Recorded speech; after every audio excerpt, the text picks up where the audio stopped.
Before Citywide, I was always employed in sales and sales management positions, high tech and communications primarily. I've always had a desire to have my own business. I had an opportunity because our company was being bought out by another company to take a package. I thought, well, now it's time to do it. I really like the idea of if I was going to move industries, I certainly wouldn't want to do that cold. Franchising became more of a preferred opportunity because they give you that template.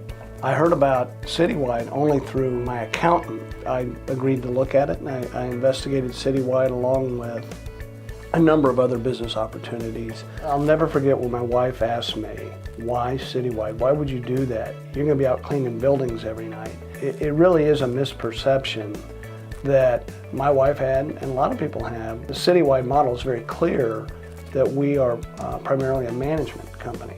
The model comes together where you're partnering with the right group of contractors. Let them do what they do well, and then we'll focus on what we do, which is managing customer relationships, strategic planning, new customer acquisition, all those things.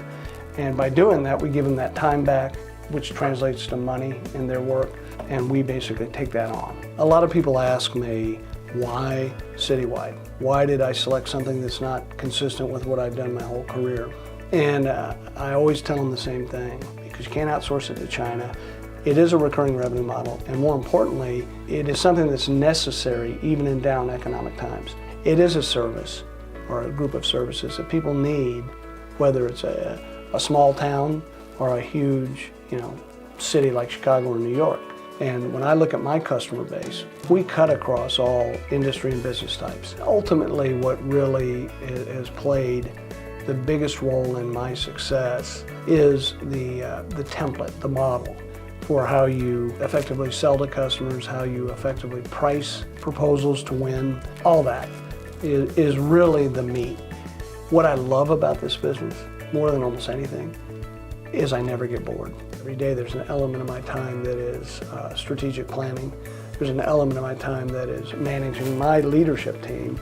There's still a good chunk of me trying to help the business grow by customer acquisition. So I would say whether you're from corporate America or anywhere else, if you like to work hard and you want to build something that has virtually no limits on how big it can get, it's a great fit.